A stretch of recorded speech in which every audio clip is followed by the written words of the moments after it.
para siswa, hari ini kita akan memasuki sekali lagi sesi daripada webinar Gen Z yang bertemakan Why Believe in Jesus.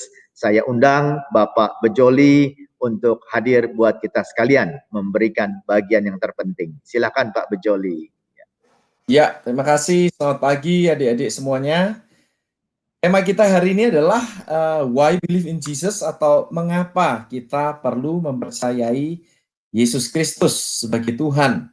Nah, izinkan saya menyampaikan ceramah ini adik-adik dengan PowerPoint ya. Silakan bisa memperhatikan bersama. Saya harap ini bisa menolong kita untuk lebih mudah mengikuti alur ceramah ini. Sogo yang dikasih Tuhan, jadi kita pertama-tama akan membahas tentang siapakah Yesus menurut orang-orang yang bukan Kristen. Baru kemudian kita bicara sebenarnya siapa sih Yesus itu, kalau secara cepat biografi singkatnya. Dan baru kita akan membahas ada 2 alasan mengapa kita perlu percaya kepada Tuhan Yesus. Saya mulai dengan pandangan yang umum, kepercayaan orang banyak tentang siapakah Yesus, khususnya menurut orang-orang yang bukan Kristen, ya. Nah, ada 3 pandangan kalau Anda lihat di sini. Yang pertama, ada orang yang percaya Yesus itu semacam Superman. Jadi tokoh fiksi, dongeng, hanya ada di dalam cerita, tapi tidak ada di dunia nyata. Jadi ada orang-orang yang percaya Yesus itu tokoh fiksi. Ya, apakah mereka penganut dari pandangan ini banyak? Lumayan, tapi tidak banyak sekali. Ya, ada pandangan lain yang sebenarnya lebih populer, lebih terkenal, yaitu Yesus itu adalah seorang guru yang hebat. Dia memang manusia yang pernah hidup di dunia ini, dan dia hebat sekali. Dia bisa mengajar dan memperoleh pengikut yang sangat banyak. Lihatlah orang Kristen di seluruh dunia ini, begitu banyaknya. Ya. Jadi Yesus adalah guru yang hebat dan baik, tetapi dia bukan Tuhan. Ini adalah pandangan kedua menurut orang-orang bukan Kristen. Pandangan ketiga yang sangat terkenal di dunia dan juga di Indonesia adalah Yesus itu adalah seorang nabi yang hebat. Jadi Yesus itu adalah seorang juru bicara Tuhan. Dia menyampaikan firman Tuhan kepada manusia dan dia adalah utusan Allah, rasul istilahnya, tetapi Yesus bukan Tuhan. Ya, kadang-kadang di dalam agama Islam misalnya dia disebut sebagai Nabi Isa. Nah, ini adalah 3 pandangan tentang Yesus yang terkenal di sekitar kita. Tetapi yang menarik adalah kalau kita belajar tentang Yesus Kristus, saudara-saudara, adik-adik semua, sebenarnya kita menemukan Yesus itu adalah seorang tokoh sejarah. Benar-benar pernah hidup di dunia ini, di planet bumi ini. Ya, kita bisa tahu itu berdasarkan 2 sumber. Anda lihat yang bagian kiri saya, ya, yaitu dari Alkitab dan dari sumber sejarawan non-Kristen. Jadi ada orang yang tanya kepada saya biasanya, apakah kita bisa tahu, Pak, Yesus itu pernah ada kalau bukan dari Alkitab? Jawabannya adalah bisa. Jadi kalau kita membaca misalnya tulisan sejarawan, ya, ahli sejarah bernama Josephus dan Tacitus. Josephus itu Yahudi, Tacitus itu Romawi, dan mereka menulis di akhir abad pertama dan awal abad kedua, maka mereka juga menyebut tentang Yesus. Ya, jadi kita tahu Yesus itu pernah hidup di dunia ini, bahkan dari sumber dari luar Alkitab kita bisa tahu itu. Dan Yesus menurut banyak pakar itu hidup di abad pertama. Ya, kalau kita sekarang hidup di abad 21, dia orang Yahudi, lahir di Bethlehem, besar di Nazaret, sebuah kota kecil. Makanya disebut Yesus dari Nazaret. Dan Yesus kemudian memiliki 12 murid. 12 murid. Tapi yang mengejutkan adalah dari seorang yang tinggal di kota kecil yaitu Nazaret di Israel, saat ini saudara-saudara, adik-adik semuanya, Yesus adalah tokoh yang paling berpengaruh di dalam sejarah. Tidak ada orang yang lebih berpengaruh daripada Yesus. Bukan Steve Jobs atau Jack Ma. Kalau Anda tahu, Jack Ma itu konglomerat gitu ya. Steve Jobs pendiri dari Apple, kemudian Misalnya ada orang yang terkenal Jeff Bezos gitu ya, pemilik Amazon, orang yang paling kaya gitu ya. Bukan. Orang yang paling berpengaruh di dalam sejarah dipercaya adalah Yesus Kristus. Mengapa? Bisa Anda bayangkan, penganutnya terbesar, terbanyak di dunia. Ya, lebih dari 2 miliar orang saat ini percaya dan menyembah Yesus. Minimal mereka mengaku sebagai orang Kristen. Kemudian pengaruhnya terbesar karena melalui hidup Yesus dan Yesus yang mempengaruhi murid-muridnya, muncullah kemudian sekolah-sekolah. Kalau Anda pernah dengar misalnya universitas top dunia seperti Harvard, Yale, Cambridge, Oxford, itu semua didirikan oleh orang-orang Kristen, murid Yesus, ya. Dan bahkan IPK, tentu saja sekolah di mana saudara sekarang berada, itu adalah sekolah Kristen yang didirikan oleh orang Kristen, pengikut Yesus. Jadi dalam dunia pendidikan, Yesus punya pengaruh yang sangat besar. Belum lagi di dalam dunia seni misalnya. Ada banyak lukisan-lukisan, musik yang juga dikarang oleh orang-orang Kristen, dimainkan oleh orang Kristen untuk menyembah dan mengagungkan Yesus. Ya, belum lagi organisasi-organisasi sosial. Ada begitu banyak organisasi sosial seperti World Vision, ya Palang Merah Internasional, itu juga didirikan oleh orang-orang Kristen. Jadi Yesus itu menginspirasi murid-muridnya untuk memberi dampak positif ke seluruh dunia. Nah, pertanyaannya adalah, oke, dari 12 orang murid-murid Yesus, ya, dan dari kota Nazaret yang kecil, kok bisa ya berkembang menjadi agama terbesar di seluruh dunia? Kalau Anda tidak suka menyebutnya dengan istilah agama terbesar, gerakan terbesar. Yesus kalau menurut data ini penelitian adik-adik, Yesus ini memiliki pengikut orang Christians itu 2,3 B, itu artinya billion, itu adalah 2,3 miliar. Atau berarti pengikut Yesus itu sekitar 2.300 juta orang. Bayangkan, begitu banyaknya. Jadi yang paling besar di dunia ini bukan Muslim, bukan unaffiliated, ini orang-orang yang tidak beragama, bukan orang Hindu, bukan penganut agama Buddha, tapi orang Kristen. Ya, 2,3 miliar. Kurang lebih ini data tahun 2015. Nah, jadi luar biasa ya, Anda bisa bayangkan dari satu orang punya 12 murid sampai 2 miliar lebih. Nah, adik-adik yang dikasih Tuhan, apakah ini berarti kita perlu percaya Yesus hanya karena kekristenan adalah agama terbesar? Jawaban saya adalah tidak ya. Jumlah yang banyak itu tidak sama dengan kebenaran ya. Bisa saja jumlah orang Kristen banyak tapi salah. Lalu apa dong sebenarnya alasan mengapa kita itu harus percaya kepada Yesus, adik-adik sekalian? Apa sebenarnya alasannya? Nah, saya ingin menjelaskan dua alasan. Alasan yang pertama adalah ini, perhatikan baik-baik. Kita punya alasan yang kuat untuk percaya bahwa Yesus adalah Tuhan yang menjadi manusia. Jadi mengapa kita perlu percaya kepada Yesus? Karena kita punya alasan-alasan yang kuat untuk percaya bahwa Yesus adalah Tuhan yang menjadi manusia. Jadi dia bukan manusia yang kita pertuhankan, tapi dia adalah Tuhan yang datang dalam wujud manusia kurang lebih 2000 tahun yang lalu. Nah, apa alasannya? Yang pertama adalah Yesus sendiri menganggap dirinya Tuhan. Jadi ini adalah kategori yang pertama, adik-adik. Yesus menganggap dirinya Tuhan. Kalau tadi kita bicara Yesus menurut orang banyak, sekarang kita bertanya, kalau Yesus menurut dirinya sendiri, siapa dia? Nah, kalau Anda membaca dalam cerita ini, Markus 2 ayat 5-7, adik-adik, Anda akan menemukan cerita yang terkenal. Ada orang lumpuh yang dibawa kepada Yesus. Dan apa yang terjadi? Yesus kemudian berkata kepada orang lumpuh itu, "Hai anakku, dosamu sudah diampuni." Nah, adik-adik perlu ingat bahwa orang lumpuh ini tidak pernah berbuat salah kepada Yesus sebelumnya. Tapi ketika Yesus berjumpa dengan dia, Yesus mengampuni dosanya. Dan perhatikan apa yang ada di pikiran ahli Taurat. Ya, orang-orang Yahudi, para pemimpin agama yang ada di situ. Mereka berpikir apa? mengapa orang ini, maksudnya Yesus berkata begitu? Ia menghujat Allah. Siapa yang dapat mengampuni dosa selain daripada Allah sendiri? Kita tahu adik-adik bahwa yang bisa mengampuni dosa hanya Allah. Dan ternyata Yesus waktu dia hidup di dunia, kurang lebih 2000 tahun lalu, dia mengampuni dosa orang. Berarti Yesus menganggap dirinya Allah atau Tuhan.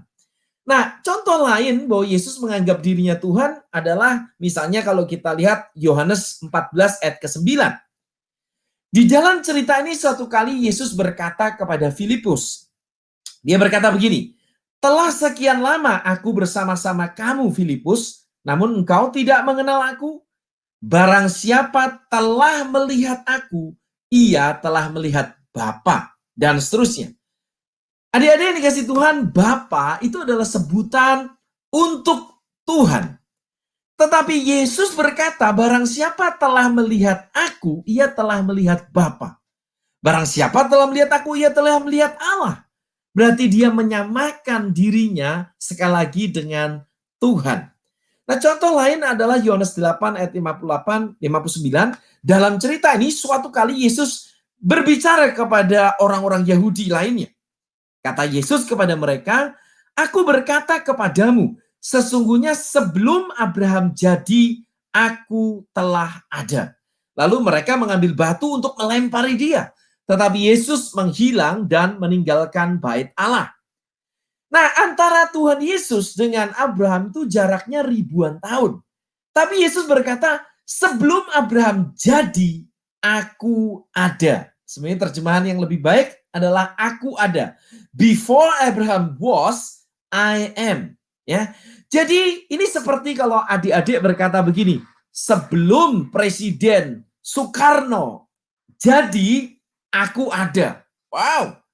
Tentu saja adik-adik tidak bisa berkata demikian, ya. Tetapi kalau sampai adik-adik berkata demikian, maka adik-adik berkata bahwa sebenarnya adik-adik itu kekal, ya, telah hidup selama-lamanya dan mengklaim diri sebagai Tuhan. Di sini kita tahu bahwa Yesus mengklaim diri Tuhan karena orang-orang Yahudi ingin membunuh dia dengan melempari dia, karena Yesus dianggap mengklaim atau menganggap dirinya Tuhan. Ini sama seperti di Indonesia, adik-adik. Kalau adik-adik menganggap diri Tuhan di Indonesia dan benar-benar serius ngomong, aku adalah Tuhan, sebelum Soekarno lahir, aku ada, ya, atau aku mengampuni dosa. Nah, adik-adik kalau serius, adik-adik bisa dihukum. Karena kalau adik-adik menganggap diri Tuhan di Indonesia dan serius ingin mendirikan agama baru, adik-adik pasti ditangkap dan dihukum. Ya. Nah, tetapi yang menarik adalah di sini, kembali kepada Yesus, Yesus ternyata sungguh-sungguh dengan ucapannya. Dia menganggap dirinya Tuhan.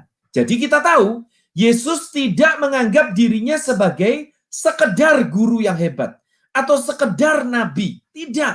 Karena guru dan nabi tidak mengucapkan kalimat seperti ini.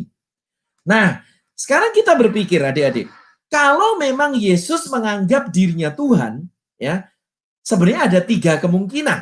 Kemungkinan pertama adalah Yesus waktu mengucapkan itu dia sedang bergurau. Ya, dia cuman make a joke gitu ya. Tetapi ini tidak benar. Karena Yesus serius. Dan itulah sebabnya dia kemudian dimusuhi karena dia serius menganggap dirinya Tuhan, dan bahkan menurut para pemimpin agama Yahudi, dia harus dihukum mati. Dan melalui tangan dari penguasa Romawi, melalui prajurit-prajurit Romawi, akhirnya Yesus benar-benar dihukum mati. Walaupun itu pun adalah rencana Yesus untuk datang ke dalam dunia. Jadi kita tahu Yesus tidak bergurau. Nah, kemudian yang kedua, kemungkinan yang kedua adalah Yesus mungkin adalah penipu. Dia tahu dia bukan Tuhan, tapi dia berbicara seolah-olah dia Tuhan. Jadi sengaja menipu orang.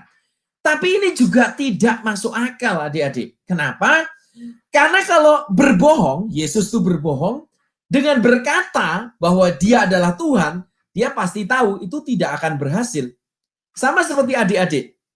Di Indonesia, misalnya, mayoritas orang Indonesia percaya satu Tuhan. Ini seperti orang Israel, orang Yahudi.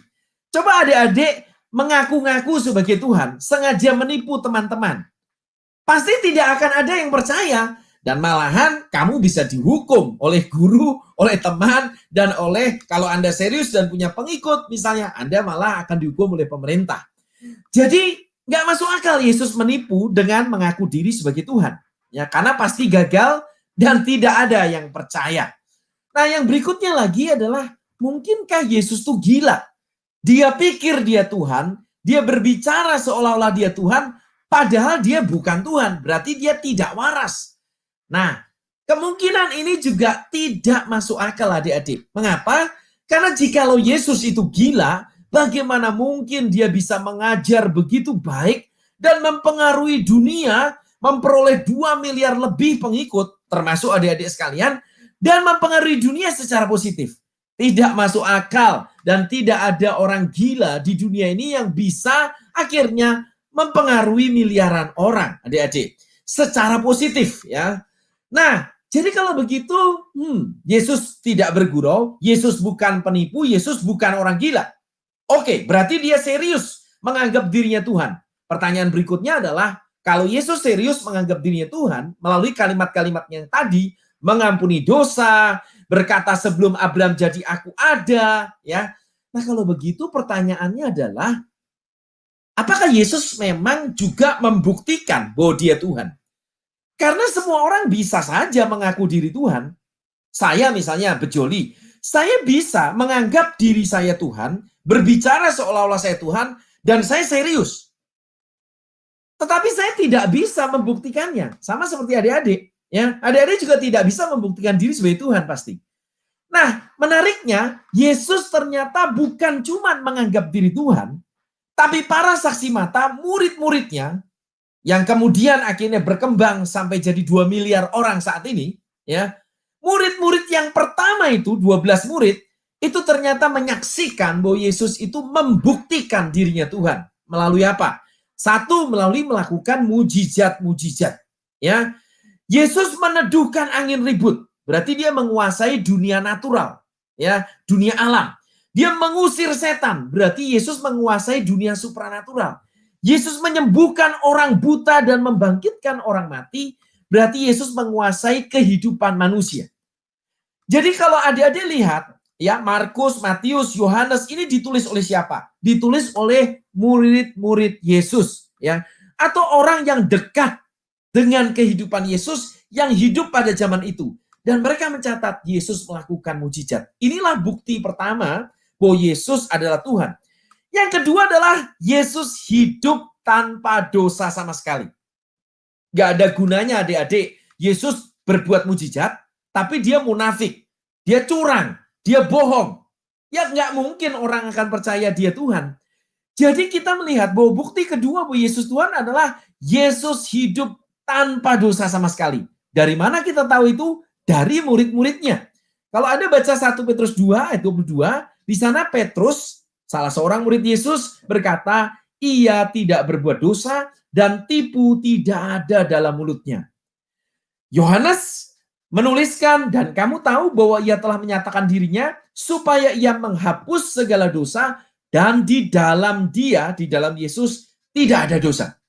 Nah, adik-adik perlu ingat ya, Petrus, Yohanes, itu adalah murid-murid Yesus yang kurang lebih hidup bersama Yesus 3,5 tahun. Kalau misalnya adik-adik punya teman, bersahabat, ya, berteman selama 3 tahun saja, nggak mungkin adik-adik akan berkata tentang temanmu, oh temanku ini nggak ada dosanya sama sekali dia. Nggak ada. Semua orang pasti pernah berbuat dosa. Dan semakin akrab kamu dengan temanmu, semakin kamu tahu kekurangannya. Tapi Petrus dan Yohanes 3,5 tahun bersama-sama dengan Yesus. Mereka menyimpulkan Yesus tidak ada dosanya sama sekali. Demikian pula penulis surat Ibrani berkata, Yesus telah dicobai, hanya tidak berbuat dosa. Jadi ini luar biasa, tidak berbuat dosa sama sekali. Yang ketiga dan yang terpenting adalah, adik-adik, Yesus membuktikan dirinya Tuhan dengan bangkit dari antara orang mati. Dan dalam ayat yang saya tulis di sini, Yohanes 20, 27-29, Yesus menampakkan diri setelah kepada murid-murid yang lain, dia akhirnya menampakkan diri kepada Thomas. Karena Thomas tidak mau percaya. Dan Yesus akhirnya menampakkan diri kepada Thomas, dan Thomas menjawab Yesus, ya Tuhanku dan Allahku. Thomas menyembah Yesus sebagai Tuhan dan Allah. Thomas mengerti bahwa Yesus yang bangkit dari antara orang mati adalah Tuhan dan Allah. Dan perhatikan sikap atau respon Yesus. Kalau Yesus itu cuma guru hebat atau nabi hebat, Yesus pasti berkata begini kepada Thomas, jangan Thomas, jangan sembah aku sebagai Tuhan Allah karena aku cuma guru atau aku cuma nabi. Tetapi tidak. Yesus justru berkata apa? Kata Yesus kepadanya, karena engkau telah melihat aku, maka engkau percaya. Berbahagialah mereka yang tidak melihat namun percaya. Jadi Yesus mau disembah sebagai Tuhan dan Allah. Bahkan dia berkata, berbahagialah mereka yang tidak melihat namun percaya. Yaitu adik-adik dan saya, ya kita orang Kristen saat ini, kita tidak melihat Yesus namun kita percaya. Mengapa kita percaya walaupun kita tidak melihat? Karena sudah ada yang melihat dan melaporkannya kepada kita, yaitu murid-murid, yaitu Thomas, dan mereka sudah melihat dan menuliskannya kepada kita. Makanya kita percaya walaupun kita tidak melihat. Sekali lagi, karena sudah ada yang melihat dan melaporkannya kepada kita. Ya, jadi ini seperti kalau saya berkata negara New Zealand, Selandia Baru itu indah sekali adik-adik, indah sekali. Nah, saya duga adik-adik mayoritas belum pernah ke New Zealand. Mayoritas. Sebagian mungkin pernah. Nah, ketika saya berkata New Zealand itu indah sekali, kenapa saya berkata begitu? Karena saya pernah diundang pelayanan ke sana 3 kali. Dan memang indah sekali. Nah, sekarang adik-adik percaya nggak bahwa New Zealand itu indah?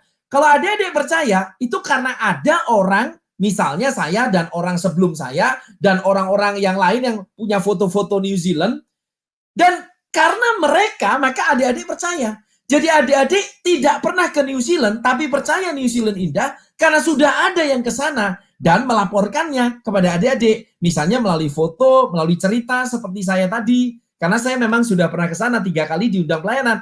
Dan indah sekali alamnya. Tak terlupakan, begitu ya. Jadi sama seperti itu. Kenapa kita percaya Yesus bangkit? Kenapa kita percaya Yesus Tuhan? Karena sudah ada murid-murid yang menyaksikannya. Dan mereka melaporkannya kepada kita adik-adik. Walaupun kita tidak melihat. Nah, jadi apa alasan kita percaya Yesus Tuhan? Kita bisa simpulkan ya sekarang. Yesus menganggap dirinya Tuhan. Dan dia berhasil membuktikannya.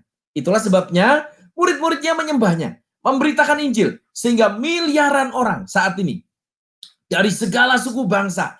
Juga menyembahnya. Nah, itu adalah alasan yang pertama mengapa kita percaya Yesus adalah Tuhan.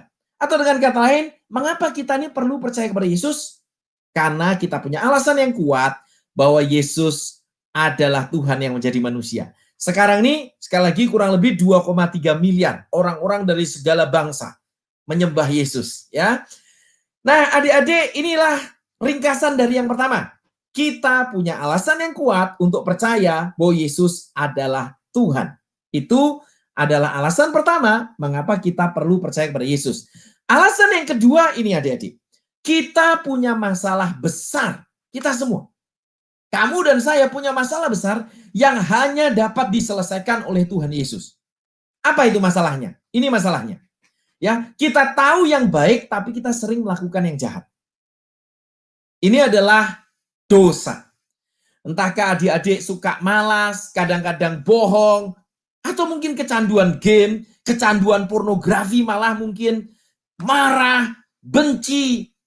Ini adalah dosa. Kita tahu kita harusnya rajin, tapi kita sering malas. Kita tahu kita harusnya jujur, tapi kita bohong. Kita tahu kita tidak boleh menghabiskan waktu untuk melihat yang salah, tapi kita kadang kecanduan. Game. Kita tahu kita harus lemah lembut dan murah hati dan sabar, tapi kita suka marah. Inilah dosa. Kita tahu yang baik, tapi kita sering melakukan yang jahat. Dosa itu masalah besar kita. Masalah besar kita yang kedua, adik-adik, adalah kematian. Kita semua ingin hidup bahagia selama-lamanya. Kalau boleh kita nggak ingin mati, adik-adik. Tetapi kita pasti mati. Kita pasti mati. Bahkan Alkitab mengajarkan ada kematian yang kedua. Dalam Wahyu 21 ayat 8. Ini neraka. Kita oleh karena kita manusia berdosa, maka kita bukan cuma mati satu kali. Mati secara biologis karena usia tua, kecelakaan, dibunuh atau bunuh diri. Ya, itu 4 alasan orang mati, penyebab gitu ya. Tapi kita bahkan setelah mati pun kita akan dihakimi dan dihukum Tuhan karena kita adalah orang berdosa. Jadi masalah utama kita ada dua, dosa dan kematian. Dan Tuhan Yesus datang ke dalam dunia untuk menyelesaikan masalah kita yang terbesar, yaitu dosa dan kematian. Dengan cara apa? Yang pertama, perhatikan adik-adik. Yesus menyelamatkan kita dari hukuman dosa. Ya, dalam Roma 5 ayat 8 dan 9 ini dikatakan, akan tetapi Allah menunjukkan kasih-Nya kepada kita oleh karena Kristus telah mati untuk kita ketika kita masih berdosa. Lebih-lebih karena kita sekarang telah dibenarkan oleh darah-Nya, kita pasti akan diselamatkan dari murka Allah. Jadi Allah tuh mengasihi kita, adik-adik.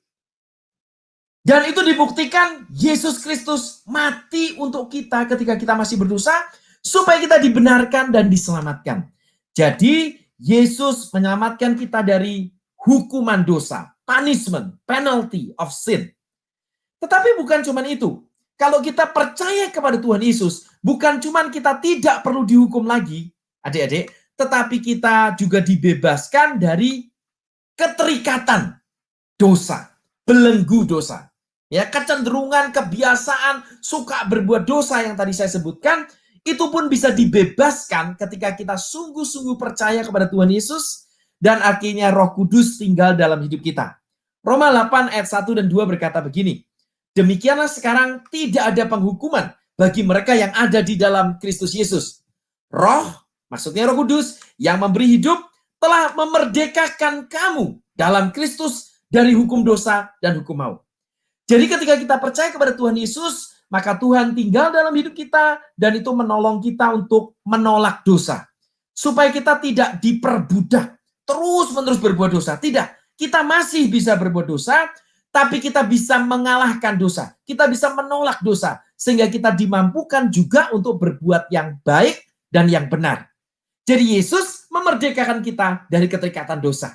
Nah, yang ketiga, adik-adik, Yesus memberikan hidup yang kekal. Ya, kalau kita lihat Yohanes 17 ayat yang ketiga yang di bawah, Yesus berkata begini, inilah hidup yang kekal itu, yaitu bahwa mereka mengenal Engkau, satu-satunya Allah yang benar, dan mengenal Yesus Kristus yang telah Engkau utus. Jadi kita memiliki hidup yang kekal ketika kita sudah mengenal Allah dan mengenal Yesus Kristus. Dan dalam Yohanes 11 ayat 25, jawab Yesus, akulah kebangkitan dan hidup, barang siapa percaya kepadaku, ia akan hidup walaupun ia sudah mati. Jadi Tuhan Yesus mengajarkan, kalau kita percaya kepada Yesus, kita akan hidup walaupun kita sudah mati.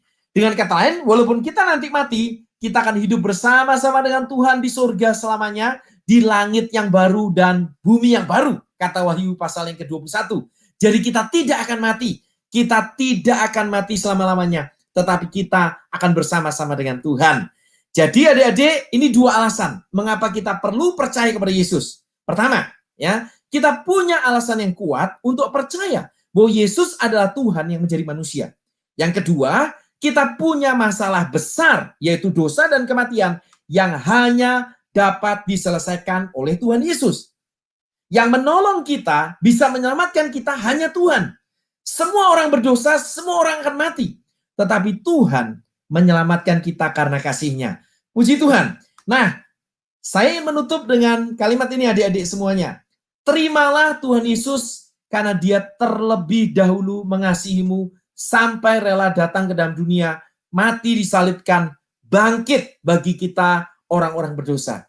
Terimalah Dia, undanglah Dia masuk ke dalam hidupmu, ikutlah Dia seumur hidupmu. Dan saya ingin mengatakan, engkau tidak akan pernah menyesal selama-lamanya. Ya, saya sendiri dibesarkan dari keluarga bukan Kristen, seperti yang dijelaskan bulan lalu saya udah sharing.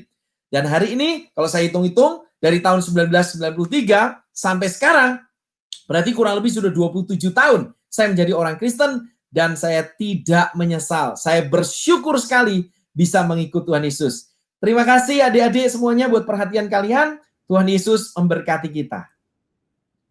Ya. Oke.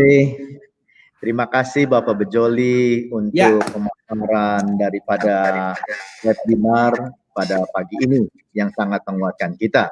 Biarlah semua yang sudah dipaparkan boleh bisa dipahami dengan baik oleh semua para siswa ya. Tuhan memberkati Pak Bejo. Nah, hari ini kita akan membahas ada beberapa pertanyaan nih Pak yang sudah masuk. Nah, kita akan melihat apa sih dari pertanyaan ini esensinya dan apa jawaban dari Pak Bejo ya. Pertanyaan begini Pak ya. Apa benar Tuhan Yesus pernah hidup, mati, dan bangkit? Apa bukti lain yang menegaskan kehadiran Yesus sebagai manusia selain dari Alkitab? Ini ditanya dari Balikpapan dan Pluit dari siswa kelas 8, Pak. Silakan Pak Bejo untuk diberikan jawaban. Saya jawab ya. Apakah benar Yesus pernah hidup, mati, dan bangkit? Benar sekali. Apa bukti lain yang menegaskan kehadiran Yesus sebagai manusia selain dari Alkitab? Yang pertama, saya ingin komentari begini. Ketika kita membaca Alkitab, khususnya yang membicarakan Yesus, ya itu banyak Perjanjian Baru, Kitab Injil, Matius, Markus, Lukas, Yohanes. Jangan kita berpikir bahwa Alkitab itu kurang bisa dipercaya, misalnya dibandingkan buku sejarah atau dokumen sejarah kuno. Bukan, adik-adik. Justru Alkitab itu adalah sumber yang paling bisa kita percaya, ya, tentang kehidupan Yesus, karena tadi sudah saya sebutkan, ditulis oleh saksi mata. Matius dan Yohanes itu adalah murid Yesus langsung, hidup bersama-sama Yesus. Jadi ketika mereka menulis, adik-adik, mereka adalah orang yang layak dipercaya karena mereka saksi mata. Atau mereka adalah orang yang dekat dengan saksi mata, punya sumber saksi mata. Misalnya Markus itu menulis karena dia mendapatkan cerita-cerita tentang Yesus dari Rasul Petrus. Kalau Lukas bagaimana? Lukas itu seorang tabib dan sejarawan. Dia menyelidiki semua peristiwa itu baru menuliskannya. Jadi jangan bayangkan Alkitab itu turun, kitab yang turun dari surga begitu, bukan ya. Tetapi justru ditulis oleh orang-orang yang menyaksikannya. Jadi kita bisa percaya. Yang kedua, komentar saya adalah ada nggak sumber selain Alkitab? Tadi saya sudah sebut. Josephus itu bukan Kristen, sejarawan Yahudi. Tacitus itu bukan Kristen, sejarawan Romawi, dan mereka menyebut tentang Yesus. Jadi tanpa Alkitab pun kita tahu Yesus itu pernah hidup, pernah dihukum mati. Nah, sekarang bagaimana dengan kebangkitan? Kalau kebangkitan Yesus memang ditegaskan di dalam kitab Injil, ya, Matius, Markus, Lukas, Yohanes, selain juga Perjanjian Baru secara total. Dari mana kita tahu bahwa itu benar-benar terjadi? Bahwa Yesus itu benar-benar bangkit? Nah, tadi saya sudah sebutkan bahwa Yesus menampakkan diri kepada Thomas. Thomas sebelumnya berkata, sekali-kali aku tidak percaya sebelum aku mencucukkan tanganku ke dalam jarinya, ya, bekas pakunya. Dan kemudian Thomas ini menunjukkan kepada kita bahwa dia bisa percaya Yesus bangkit itu karena bukti. Kalau adik-adik perhatikan, apa yang membuat murid-murid percaya Yesus bangkit itu ada dua yang paling utama. Pertama adalah kubur Yesus kosong. Kedua adalah Yesus menampakkan diri selama 40 hari berulang-ulang kepada murid-murid. Dan bahkan makan bersama murid-murid. Nah, jadi kalau kubur Yesus kosong saja, tapi Yesus tidak menampakkan diri kepada murid-murid, maka kesimpulannya mayatnya dicuri. Tapi kalau Yesus menampakkan diri saja kepada murid-murid, tapi ketika dicek kuburannya ternyata mayatnya masih di situ, berarti itu murid-murid terkena halusinasi. Ya, halusinasi. Kelihatannya melihat Yesus tapi bukan. Nah, kombinasi dari kubur kosong, berarti mayatnya tidak ada, dan Yesus menampakkan diri berulang-ulang selama 40 hari, apalagi menampakkan dirinya secara badania, pakai tubuh, makan bersama, dalam Lukas 24, itu meyakinkan murid-murid bahwa Yesus benar-benar bangkit. Dan itulah sebabnya mereka memberitakan Injil ke seluruh dunia. Adik-adik tahu sekarang ada McDonald, ada Kentucky Fried Chicken, ada Starbucks, begitu ya. Ini sekarang cabangnya ada di mana-mana kan? Itu kalau dipikir-pikir pasti akan ada yang memulai pertama kali. Yang memulai McDonald, Kentucky, Starbucks, pasti ada yang mulai. Lalu punya cabang, punya karyawan, makin lama makin besar. Pasti ada ceritanya. Nah sekarang coba kita pikir, kenapa sekarang ada lebih dari 2 miliar orang Kristen yang percaya Yesus, menyembah Yesus? Ceritanya dari mana? Ceritanya dari 12 orang. Kenapa 12 orang itu menyembah Yesus? Tadi sudah saya jawab, karena mereka melihat Yesus menganggap dirinya Tuhan dan Yesus membuktikan dirinya Tuhan. Maka mereka menyembah. Dan apa bukti yang paling penting? Tadi sudah saya sebut, Yesus bangkit dari antara orang mati. Kalau Yesus tidak bangkit dari antara orang mati, adik-adik, tidak ada gereja. Tidak ada gereja pertama dan juga tidak ada sekolah Kristen IPK dan tidak ada kita semua. Kira-kira begitu tanggapan saya. Terima kasih. Wah, baik Pak, sangat komprehensif sekali bagi kita sekalian. Sekarang ada pertanyaan lagi nih Pak, dari murid Grand Wisata dan juga dari BSD. Mereka ini dari kelas 7 ya. Pertanyaan begini Pak, bagaimana mengetahui Tuhan Yesus benar ada dan menyelamatkan serta menolong saya di tengah kesulitan dunia? Nah, ini pertanyaan yang bagus sekali nih Pak, silakan Pak. Baik. Tuhan Yesus benar ada, itu tadi sudah saya jelaskan ya adik-adik ya. Bahwa Yesus pernah hidup, Yesus pernah mati, Yesus pernah bangkit dan naik ke surga. Sebelum Yesus naik ke surga, dia berkata kepada murid-muridnya, ketahuilah aku menyertai kamu senantiasa sampai kepada akhir zaman. Jadi Yesus menyatakan dia akan menyertai murid-muridnya, termasuk juga kita murid-muridnya. Bahkan Yesus berkata apa waktu dia hidup? 2-3 orang berkumpul dalam namaku, aku ada di tengah-tengah mereka. Nah, kenapa kita percaya pada janji Tuhan ini? Karena Yesus hidup, Yesus bangkit, dia naik ke surga disaksikan murid-muridnya. Jadi kita percaya, ketika kita berkumpul, bersekutu, Yesus ada di tengah-tengah kita dalam wujud yang tidak kelihatan. Dia sudah pernah menampilkan diri secara kelihatan dulu. Jadi Yesus hadir. Bukan cuma itu, sebelum Yesus terangkat ke surga, Yesus menjanjikan Roh Kudus akan mendiami orang percaya. Jadi kalau adik-adik sudah percaya kepada Tuhan Yesus, Roh Kudus tinggal di dalam diri kita. Jadi dia benar-benar hadir dalam hidup kita, menolong kita. Nah, bagaimana Yesus menyelamatkan? Tadi sudah saya jelaskan melalui kematiannya di kayu salib dan kebangkitannya. Lah kalau sekarang saya susah, gitu kan ya. Sekali lagi Tuhan Yesus hadir ya. Dia tidak hadir dalam wujud fisik, tetapi dia hadir dalam hidup kita, menguatkan kita, ya, menguatkan saudara, adik-adik semua dalam kesusahan, ya, menghibur kita, termasuk kalau adik-adik menderita, Yesus mengerti penderitaan kita. Kenapa? Karena dia adalah Tuhan yang pernah datang ke dalam dunia dan menderita. Jadi sekarang kita punya sahabat yang mengerti segala penderitaan kita. Karena Yesus bukan sekedar Allah yang maha tahu, tapi dia pernah menderita. Pernah apa? Yesus pernah dicaci maki. Yesus pernah difitnah. Yesus pernah dikhianati. Yesus pernah ditelanjangi pada saat dia disalib. Yesus bahkan dihukum mati. Adik-adik pernah dikhianati, pernah dicaci, pernah dilecehkan secara seksual. Yesus pernah mengalami itu semua. Jadi kita tahu Tuhan Yesus mengerti segala penderitaan kita. Dan dia datang, hadir dalam hidup kita yang mau percaya pada dia, menguatkan kita melalui Alkitab, firman-Nya, melalui baca Alkitab kita dikuatkan, dan melalui Roh Kudus yang tinggal dalam hidup kita yang percaya kepada dia. Thank you, itu tanggapan saya. Oke Pak, terima kasih. Ya, ini ada pertanyaan lagi nih Pak, ini juga bagus juga nih Pak ya. Ada pertanyaan dari Sunter, dari BSD, dari Palembang, kelas 8 dan kelas 9. Bertanya begini Pak, apakah percaya Tuhan Yesus berarti harus menjadi Kristen, kemudian selamat? Apa bedanya dengan agama lain yang juga mengajarkan tentang masuk surga? Nah ini baik sekali nih Pak, untuk pemikiran mereka nih Pak. Silakan Pak, untuk dijawab.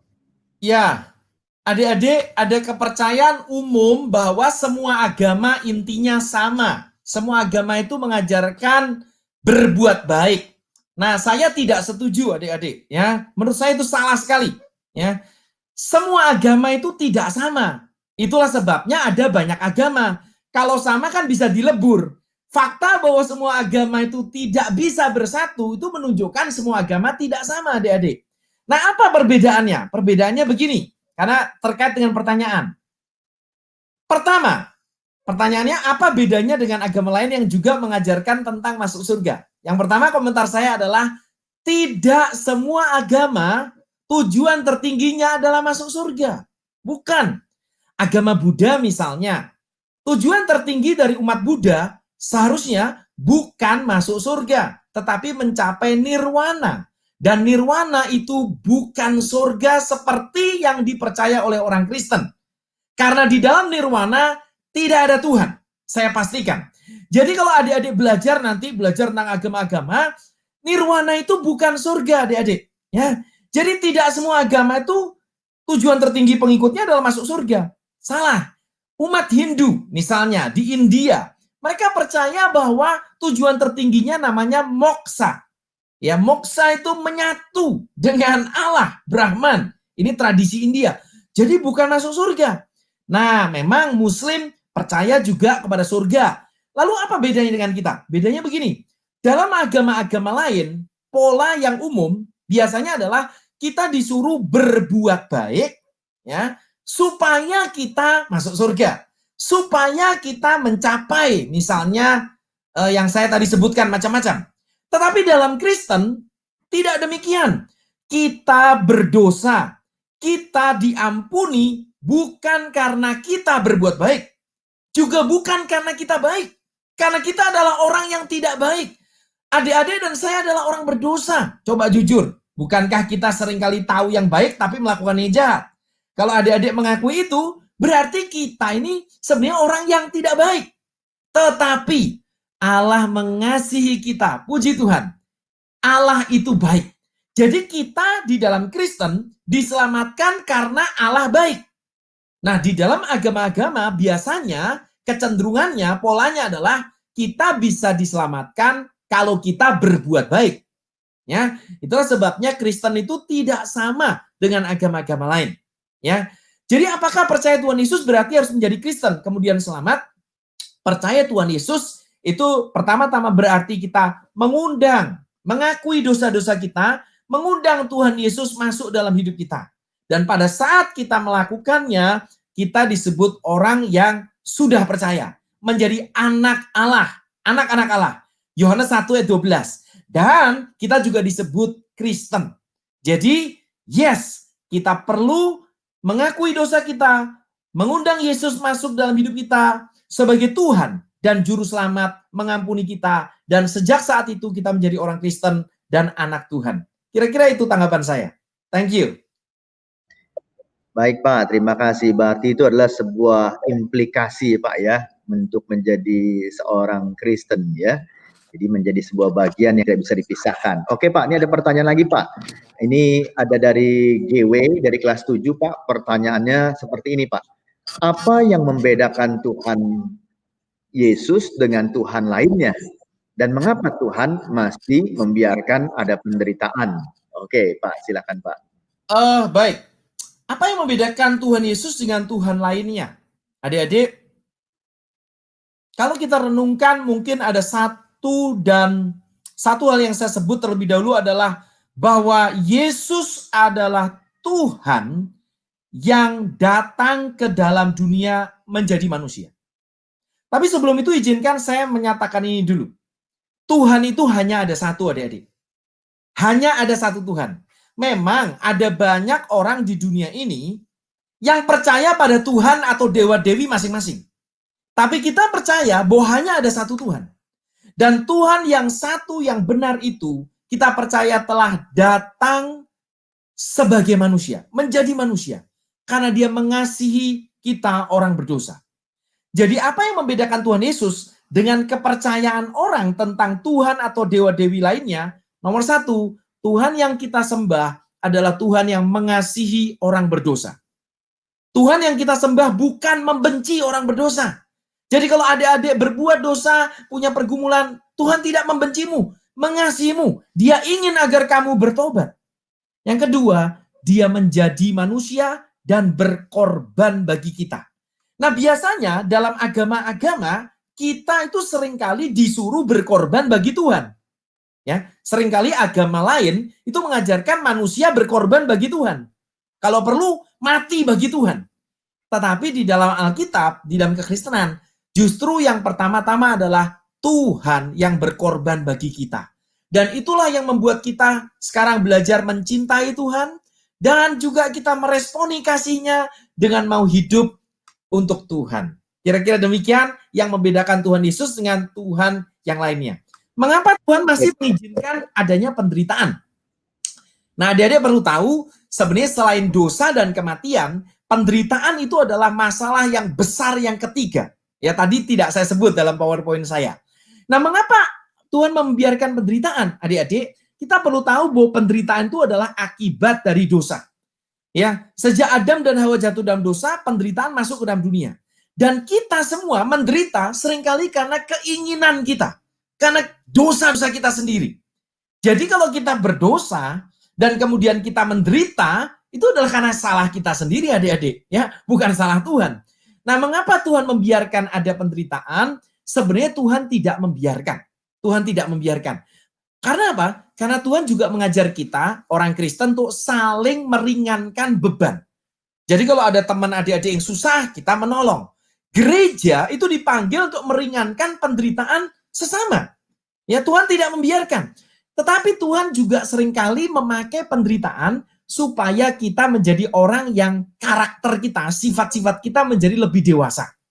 Coba adik-adik pikirkan, ya, sekolah itu ada susahnya nggak? Sekolah, ya, pasti ada susahnya. Ya, kemudian kita juga kadang-kadang lahir dan besar dalam keluarga yang tidak selalu sesuai keinginan kita. Tapi itu membuat kita dewasa, membuat kita jadi kuat, membuat kita jadi sabar. Seringkali penderitaan itu membentuk karakter kita semakin indah. Dan akhirnya juga penderitaan itu seringkali membuat kita mencari Tuhan. Karena kalau hidup kita tuh nyaman, enak terus, gak ada penderitaan sama sekali, kita itu cenderung melupakan Tuhan. Jadi Tuhan itu bisa memakai penderitaan untuk menarik kita kepadanya, membentuk karakter kita semakin serupa dengan Dia, dan Tuhan sebenarnya tidak membiarkan kita dalam penderitaan. Karena ada Tuhan Yesus, ada Roh Kudus, ada gereja yang menjadi komunitas yang saling menguatkan. Itu tanggapan saya, Dik. Ya. Oke, Pak. Jadi kalau tidak ada penyakit, antibodi tidak keluar ya, Pak ya? Kira-kira seperti itu ya. Jadi harus ini. Oke, Pak, ini ada pertanyaan lagi yang bagus, Pak, ini dari Palembang kelas 9. Yang bertanya seperti ini. Mengapa dalam kehidupannya Yesus tidak menerangkan secara langsung bahwa Ia adalah Tuhan? Ya, silakan, Pak. Oke. Ya, langsung atau tidak langsung itu adik-adik sebenarnya tergantung dengan konteks. Maksud saya begini, saya coba kasih ilustrasi. Kalau misalnya saya Bejoli di Indonesia berkata, saya akan memberikan grasi pengurangan masa hukuman terhadap terpidana. Itu berarti saya mengklaim diri sebagai presiden. Karena di Indonesia yang bisa memberikan grasi itu cuma presiden, adik-adik. Jadi kalau saya sampai ngomong, Bejoli sampai ngomong, saya akan memberikan grasi, itu artinya adik-adik, saya menganggap diri saya presiden. Atau misalnya Bejoli berkata begini, saya berkata gini, adik-adik setelah ceramah ini nanti saya akan memimpin rapat menteri. Wah, kalau adik-adik dengar Bejoli ngomong begitu, itu artinya saya menganggap diri saya presiden. Padahal bukan, gitu kan ya. Nah, jadi kalaupun saya tidak ngomong, akulah presiden Indonesia, hormatilah aku. Walaupun saya tidak ngomong seperti itu, tapi kalau saya ngomong setelah ceramah ini saya akan memimpin rapat menteri, itu sama artinya dengan saya menganggap diri saya presiden, dan itu sama artinya saya menerangkan kepada orang bahwa saya menganggap diri saya presiden. Nah, Tuhan Yesus juga seperti itu, adik-adik. Dia tidak pernah berkata, akulah Allah, sembahlah aku. Nggak pernah Yesus ngomong seperti itu. Tapi, tadi sudah saya jelaskan, waktu Yesus ketemu dengan orang lumpuh, dan dia berkata, hai anakku, dosamu sudah diampuni. Itu sama saja Yesus mengklaim dirinya Tuhan. Dan itu langsung nggak? Langsung. Buktinya apa? Buktinya ahli Taurat langsung tahu bahwa itu menghujat Allah. Karena yang bisa mengampuni dosa itu cuma Allah. Jadi kalau Yesus mengatakan, hai anakku, dosamu diampuni, itu berarti dia secara langsung menyatakan bahwa dirinya adalah Tuhan. Adik-adik, maksudnya langsung di sini adalah mudah dipahami, jelas. Ya, sama seperti tadi, waktu Yesus berkata, barang siapa melihat aku, dia telah melihat Bapa. Nah, ini juga sama saja. Jadi kalau ditanya tadi, kenapa Yesus tidak mengatakan secara langsung atau menerangkan secara langsung bahwa dirinya Tuhan? Sebenarnya tanggapan saya adalah Yesus menerangkan dirinya Tuhan dengan cara yang banyak sekali berulang kali. Dan itulah sebabnya maka dia dimusuhi, maka dia disalibkan. Tetapi kita tahu bahwa penyaliban dan kematian Yesus itu pun rencana Tuhan untuk menyelamatkan kita. Jadi itu tanggapan saya, adik-adik. Baik, Pak Ya. Bejo. Jadi bukan secara eksplisit langsung ya, tapi implisit ya ada di situ ya. Oke, Pak. Ini ada sebuah pertanyaan lagi nih Pak. Ini yang paling penting dari Palembang nih Pak ya. Ada yang berbunyi seperti ini. Bagaimana jika saya percaya Tuhan Yesus namun masih berbuat dosa? Nah, ini mengenai keselamatan barangkali Pak ya yang ditanyakan. Baik. Silakan Pak. Ya, mungkin ini bisa jadi pertanyaan penutup ya bagi kita. Nah, adik-adik, ketika kita percaya kepada Tuhan Yesus, berarti kita mengakui bahwa kita adalah orang berdosa. Dan kita menerima pengampunan dari Tuhan, sehingga kita tidak perlu lagi mengalami penghukuman dosa. Jadi kita tidak perlu lagi dihukum oleh Tuhan. Tetapi bukan hanya itu, adik-adik. Bukan hanya itu. Ketika kita percaya kepada Tuhan Yesus, kita kemudian juga akhirnya dibebaskan dari keterikatan dosa.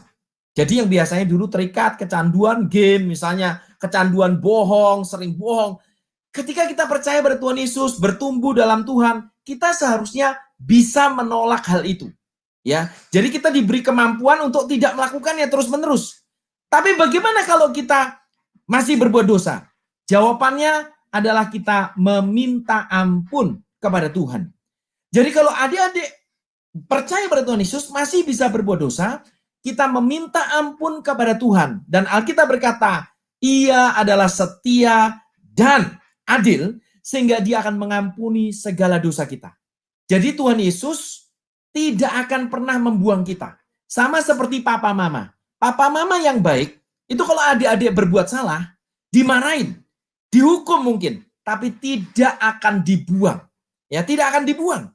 Kan enggak, papa mama kan enggak seperti itu, gara-gara adik-adik misalnya berbuat salah, lalu kemudian dibilang, kamu jadi bukan anakku mulai saat ini. Ya, itu pasti orang tua yang tidak baik. Tapi orang tua yang baik, walaupun anaknya salah, ditegur, dihukum, disuruh bertobat, menyesal, tetapi anak tidak akan dibuang. Jadi kalau adik-adik berbuat dosa, Tuhan Yesus tidak pernah membuang adik-adik. Adik-adik tetap menjadi anak-anak Tuhan, tetapi kadang-kadang Tuhan akan mendisiplin kita, ya, menghajar kita, menghukum kita. Tetapi Dia mengasihi kita dan Dia menghukum kita karena kasih-Nya, bukan karena kebenciannya. Puji Tuhan. Jadi sejak kita menjadi anak Allah, kita tidak pernah akan dibuang lagi. Kita selalu dikasihinya. Termasuk bahkan ketika kita berbuat dosa, kita menyedihkan Allah, mendukakan Allah, tapi kita tidak pernah dibuang. Kita dihukum, tapi tidak dibenci. Terima kasih, itu tanggapan saya. Baik Pak Bejo, wah merupakan penghiburan dan juga penguatan buat kita semua ya, buat juga adik-adik yang sudah mendengar, boleh dikuatkan. Oke, terima kasih Pak Bejo. Dan sebelum melanjutkan, saya ingatkan bagi para siswa, silakan untuk mengisi presensi akhir dan juga mengisi insight jika kalian memiliki insight ya. Silakan untuk mengisi yang berada di link yang sudah ada di layar ya. Oke, lantas kemudian Pak Bejo, ini bagian yang paling akhir, yang paling penting. Silakan Pak untuk memberikan closing statement dan juga membawa kita di dalam doa Pak. Silakan Pak. Ya, terima kasih adik-adik buat perhatiannya pada pagi hari ini. Kita bisa bersama-sama belajar kebenaran tentang Tuhan Yesus. Saya mendorong adik-adik untuk yang belum percaya, adik-adik bisa setelah ini mengambil waktu, mengakui dosa-dosa, meminta Tuhan Yesus masuk dalam hidupmu, menerima Yesus sebagai Tuhan, ya. Dan sejak saat itu mengikut Tuhan Yesus dengan sungguh-sungguh, belajar firman, bertumbuh dalam Tuhan. Itu sudah saya lakukan, tadi sudah saya sebut 27 tahun yang lalu, ya. Pada waktu itu saya masih naik dari SMP kelas 3 menuju SMA kelas 1. Ya, dan kemudian saya menerima Tuhan Yesus dan sejak saat itu hidup saya diubah oleh Tuhan dan saat ini melayani Tuhan. Saya mendorong adik-adik melakukan hal yang sama, ya. Dan kalau adik-adik sudah percaya pada Tuhan Yesus, terus mengenal Tuhan Yesus, terus bertumbuh, ya, dan bahkan bersaksi tentang Tuhan Yesus. Itu saja penutup dari saya. Yuk kita berdoa. Mari kita berdoa bersama-sama ya. Bapak, terima kasih buat kesempatan pagi hari ini kami belajar firman Tuhan. Kami belajar tentang Tuhan Yesus. Kami bersyukur kami boleh menjadi orang yang mendengarkan kebenaran firman-Mu. Berkati setiap adik-adik kami, anak-anak-Mu yang mendengarkan. Tuhan yang mengetuk pintu hati mereka, Tuhan yang berbicara kepada mereka melalui firman yang sudah diberitakan. Ini kerinduan kami, di dalam nama Tuhan Yesus kami berdoa. Amin.